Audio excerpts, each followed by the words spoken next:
They laughed when he stumbled through class. They whispered useless as he walked by. But for one boy, every insult was a spark. Every failure, a lesson whispered by the wind. This is the story of Jumo, the boy they mocked, who forged his destiny in iron and hope. From shame beneath a mango tree, to the founder of a future for thousands. In the quiet village of Kanawanga, nestled between red hills and banana groves, lived a young boy named Jumo. Unlike the other children in his family, Jumo struggled in school. While his cousins brought home perfect scores, Jumo's papers were filled with red ink and crossed out answers. His uncle scoffed at him during family gatherings. "What kind of boy fails math 3 times in a row?" they'd say loudly, making sure everyone heard. His aunties whispered behind his back, calling him "MTU Bure," the useless person. But Jumo's mother, Mama Niria, never stopped believing in him. She'd hold him close at night and whisper, "You are more than your marks, my son. You have something greater, heart." During a cousin's birthday celebration, Jumo overheard his uncle telling guests, "That boy, he'll end up herding goats. He can't even spell his own name right." The room erupted in laughter. Jumo, hiding behind the kitchen door, felt his throat tighten. He ran into the fields, away from the laughter, and sat beneath the mango tree that had been his quiet place since childhood. Tears welled up in his eyes, but he refused to let them fall. That night, he made a quiet promise to himself, "I may not be smart in books, but one day, they'll speak my name with respect." Jumo's mother was a vegetable vendor at the local market. Each morning before school, Jumo helped her carry baskets of sukuma, tomatoes, and onions. "One day, you build me a shop," she'd say with a smile, wiping sweat from her brow. Though Jumo failed again and again in school, he never failed at helping his mother. He knew how to negotiate with customers, arrange vegetables to catch attention, and count change faster than the market elders. Mama Niria saw something in her son that no report card could reflect: wisdom born from struggle. At family gatherings, Jumo was treated like a ghost. His cousins were praised for top grades, awards, and school leadership roles. When Jumo entered the room, conversation stopped or shifted to mockery. "You should be carrying water for your mother, not wasting time in class," one cousin whispered. "You'll never make it past Form 2. Jumo pretended not to hear, but inside, his heart grew heavy. He sat outside during meals, eating alone. The loneliness felt like a second skin, but he wore it quietly. When national exam results came out, Jumo's fears were confirmed: he had failed. Again. The shame was unbearable. His relatives laughed openly. One aunt said, "He's just like his late father, no brains." The words cut deep. Jumo stopped going to school altogether. For weeks, he stayed home, helping his mother at the market and delivering vegetables to faraway estates. But even in failure, he was not idle.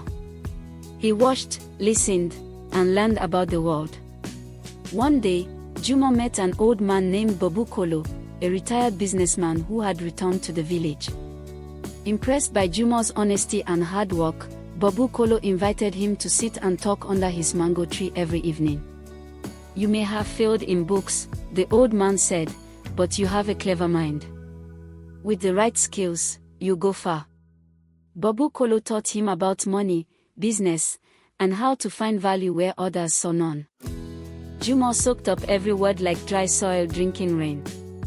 With a small loan of 300 shillings from his mother and Bobu Kolo's advice, Jumo began buying sunflower seeds in bulk and selling them in small packets to school children and farmers. The profit was small at first, but steady. In 1 month, he had doubled his money. In 3 months, he was selling at 3 different schools and even supplying to a kiosk. His relatives laughed again. "Look at him selling bird food." But Jumo smiled. He had learned to ignore their voices and listen to the sound of coins dropping into his savings tin. Just as things were going well, disaster struck. One rainy night, thieves broke into the shed where Juma kept his stock. They stole everything: seeds, bags, and his precious savings tin. He was crushed. Sitting on the floor of the empty shed, he held his head in his hands and wept. His mother held him tight. "Start again, my son. That's what strong men do." Juma wiped his tears, stood up, and went back to the market the next morning. He didn't start with money, he started with determination. Juma began offering to carry loads for market traders. From sacks of maize to crates of bananas, he carried everything. He saved each coin, refusing to buy luxuries or even meat for months. Soon, he had enough to start a small charcoal business. Then a few chickens. Then a tiny store with eggs and groundnuts. His classmates were preparing to repeat their exams. Juma was already paying his mother's rent. One day, a young teacher from a neighboring school approached Juma. "I've watched you. You work harder than most boys your age. Have you ever considered learning vocational skills, like welding or electrical work?" Juma's eyes lit up. "I've never thought I could afford that. I know someone who trains boys like you for free," the teacher said. That evening, Juma sat with Bobu Kolo and his mother, discussing the opportunity. And just like that, the door the books couldn't open was now being unlocked by his hands. Juma enrolled at a vocational training center in a nearby town. It was the first time he left his village for something other than deliveries. Nervous but hopeful, he entered a world where learning meant doing, not memorizing. The noise of welding sparks, the smell of oil, and the hum of machines filled the workshop. Juma's hands, already skilled from years in the market, quickly adapted to the tools. For the first time in his life, Juma was ahead of the class. In the evenings, Juma stayed back to practice extra. His instructor, Mr. Otieno, took notice. "You have something rare," he told Juma. "Not just skill, but hunger." Juma smiled. "People thought I was useless, sir. I need to prove to myself that I'm not." Every day, he reminded himself of the laughter, the insults, the shame. And every day, he used it as fuel. Within a year, Juma had mastered the welding trade. He could design gates, window grills, chairs, and even small kiosks. His name began to spread among local clients. He started taking small jobs on weekends, earning enough to send money home. His mother was amazed. "You're becoming the man I always believed in," she said. Meanwhile, back in the village, his relatives still believed he was wasting time. Juma didn't just weld metal, he welded broken confidence. He began training new students at the center, helping others who had failed exams like him. "I failed, too," he'd tell them. But failure is not the end, it's the beginning of another path. The younger boys admired him. To them, Juma was not useless. He was a symbol of survival. With some savings and support from Mr. Otieno, Juma opened a small roadside welding store. He called it Iron with Fabrications. His first client paid him for a gate, but disappeared without giving the full amount. Juma was crushed, but he didn't stop.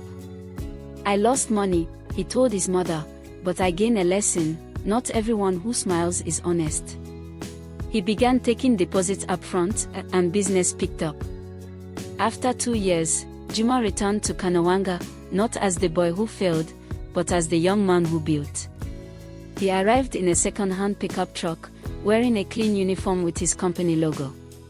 His mother walked proudly beside him through the market. Some relatives stared in disbelief. Others whispered. But none could deny that the useless boy had become something. At a family gathering, one of his uncles pulled him aside. "Juma, I said cruel things to you. I didn't believe you would ever amount to much.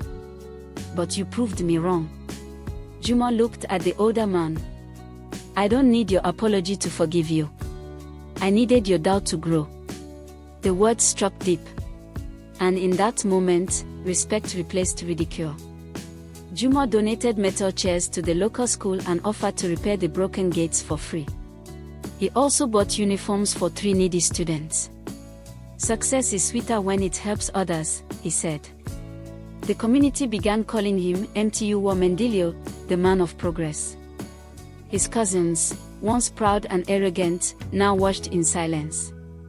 Juma had a vision to build a full welding workshop with machines, paint booths, and apprentice rooms. He traveled to Nairobi to learn more about industrial welding and fabrication.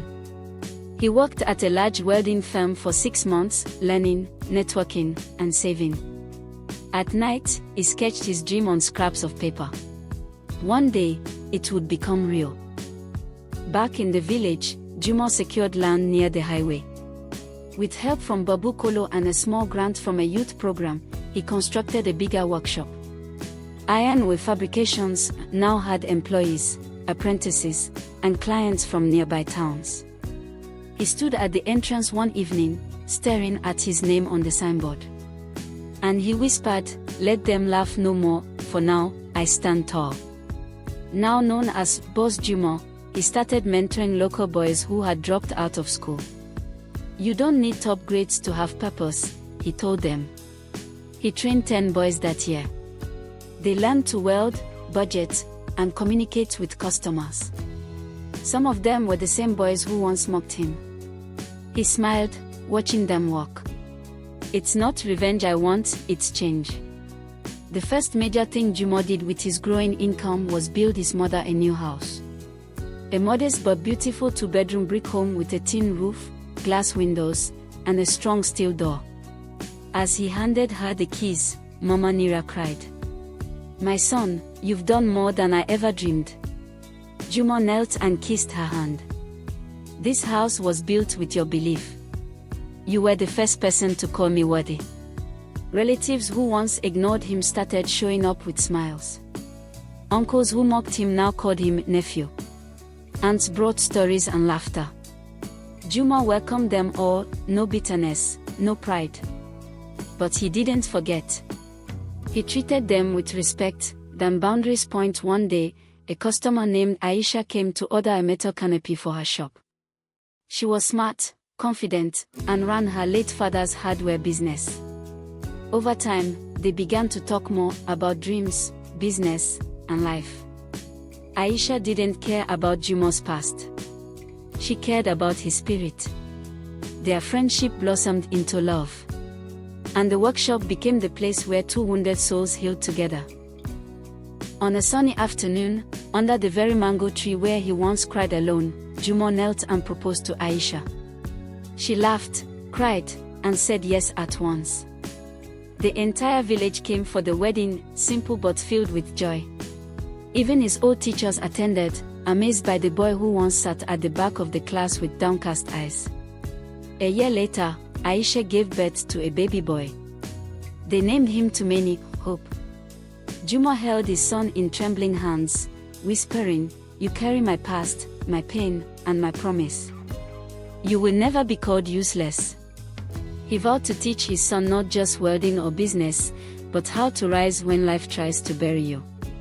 One day, Juma's former headmaster came to his workshop.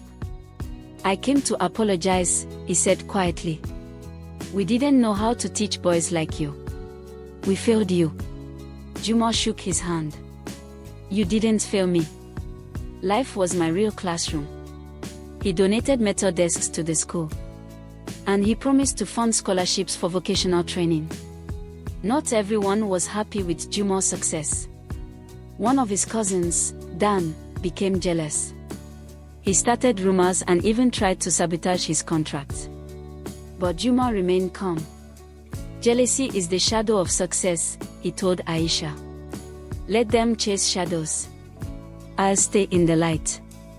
When Dan was later arrested for fraud, Juma offered to pay his bail. "You're still my blood," he said. Juma established Ironware Academy, a center for youth training in welding, carpentry, plumbing, and small business. He hired qualified trainers and sponsored orphan boys and girls. The motto on the gate read, "No child is useless." Children now walked with pride, knowing that if school failed them, life still had options.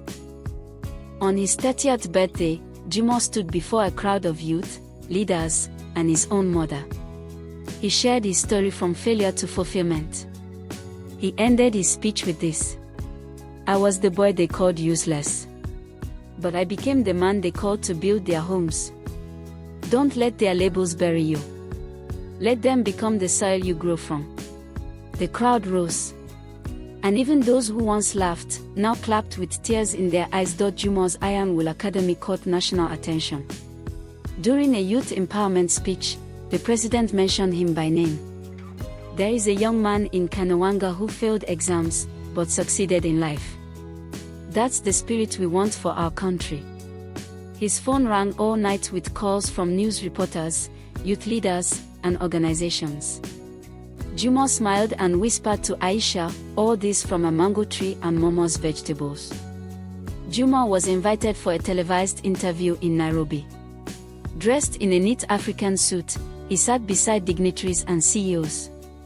When asked how he turned failure into fortune, he said, "They rejected me based on school grades, but God promoted me based on persistence." The host was moved. Viewers flooded social media with praise, and schools requested copies of the interview to show students. With steady income and honor, Jumo took his mother on her first trip outside the country. They visited Kigali, where she saw tall buildings and rode an airplane for the first time. "You've given me heaven on earth," she whispered while holding his arm. Jumo replied, "You gave me everything first. I'm just returning the seeds." After serving time, Jumo's cousin Dan returned to the village a broken man. Many turned away from him, but Jumo didn't. He offered Dan a job at Iron Will, starting with cleaning and errands. "You're not your mistakes," he said. "I believe in second chances." Months later, Dan became the storekeeper, and one of the most loyal workers Jumo ever had. Jumo and Aisha adopted 2 orphan boys who used to beg at the bus station. They raised them like their own sons, teaching them business and responsibility. "These boys are me," Jumo said. "Left behind by the world, but not by grace." His home became a sanctuary, filled with love, discipline, and laughter. Aisha started her own foundation for girls who dropped out of school due to early pregnancies. Jumo helped her design and weld the structure for the safe house. Together, they became a couple whose love was not just romantic, but purposeful. "You healed me," she told Jumo. "Now let's heal others." The county governor awarded Jumo with the Order of Community Builders medal. During the ceremony, his former classmates looked on in disbelief. They remembered how he once sat at the back, silent and ashamed. Now, he stood before them as a beacon of hope and proof that failure isn't fatal. Jumo began traveling across the country, speaking in schools, prisons, youth camps, and churches. Everywhere he went, students listened intently as he said, "Don't believe what they say about you. Believe in what you're building inside you." His presence lit fires in thousands of hearts. In an emotional speech at a youth convention, Jumo said, "If I hadn't failed, I wouldn't have found purpose. If I wasn't rejected, I wouldn't have discovered inner strength. The pain made me who I am." The crowd went silent. Some cried. Others clapped slowly. And many stood up to shake his hand afterward. One day, his primary school invited him back as guest of honor. The boy who once couldn't read aloud was now standing before teachers, students, and the community as a role model. He donated a new school gate and a water tank. The head teacher handed him the microphone. Jumo looked at the children and said, "You don't need to be perfect. You just need to keep trying. Even a stone, when sharpened, can cut through steel." Years later, Jumo stood on a stage overlooking the courtyard of his fully realized Iron Will Academy campus. What began as a single welding store was now a complex of workshops, classrooms, and dormitories. He looked at the rows of students, boys and girls, city children and village children, learning trades that would sustain them for life. His heart swelled with pride. Every bench, every tool, every brick whispered of his journey from ridicule to respect. And as he spoke into the microphone, Juma reminded them, "Your past does not define you. Your persistence does." Recognizing the broader needs of his community, Juma launched the Useless No More Center, providing counseling, tutoring, and microloans for small startups. The center's motto hung above the door, "Everyone has worth." On its first anniversary, Mama Nira cut the ribbon. She teared up, remembering the boy she cradled under starvation and shame. Now, she saw a man transforming hundreds of lives. Juma kneeled beside her and whispered, "All I ever needed was someone to believe in me. Now, I'm passing that gift forward." As Juma's hair grayed, he became known as Babu Juma, a revered elder. He spent mornings under his favorite jacaranda tree, sharing wisdom with visitors, government officials, entrepreneurs, and struggling youths alike. One day, a young man asked, "Babu, what's the secret to your resilience?" Juma smiled and replied, "Each time life knocked me down, I chose to rise, not for them, but for me." That simple truth resonated more deeply than any speech he had ever given. When the village's annual harvest festival came around, Juma was the guest of honor. Children in new uniforms performed dances he once only dreamed of affording. Elders praised his achievements, but Juma looked beyond the accolades. He went to the edge of the festival grounds, spotted his old mango tree, and knelt. He remembered the scared boy who cried there, vowing to change his fate. And he thanked the dirt, the tears. Juma published a second book, The Book of Failures, compiling stories of those who stumbled but then soared. It featured former students, neighbors, and even his own cousin Dan. In his foreword, Juma wrote, "Failures are not tombstones. They are stepping stones." Schools adopted the book. Young readers underlined passages and wrote letters, many ending with, "Thank you for seeing our worth." A once estranged uncle came to Juma's door, trembling. "I mocked you, I hate you," he said. "I want to make amends." Juma embraced him. "Your apology frees you more than me," he replied. That day, Juma learned that forgiveness was not only for the forgiven but also for the forgiver. Juma was invited to speak at an international youth summit in Nairobi. He shared the stage with global leaders, recounting his rise from a failing student to a national icon. When asked about his favorite achievement, he said, "My proudest moment was building my mother a home. Everything else was just icing." His answer earned a standing ovation, because true success is born of love. On his 60th birthday, Juma announced his retirement from day-to-day operations. He appointed trusted former students to run Iron Will Academy and the Useless No More Center. He told them, "My time was yesterday. Yours is today. Build further than I ever dreamed." As he stepped down, the next generation stepped up, ready to carry his legacy onward. Back at the old jacaranda tree in Kanewanga, Juma planted a sapling grown from seeds he had collected years ago. Beside it, he placed a plaque. "From doubt grew destiny. Nurture the seeds of tomorrow." Children gathered to water the young tree. Juma watched with tears in his eyes, knowing the fruits of his perseverance would shape many lives in the decades to come.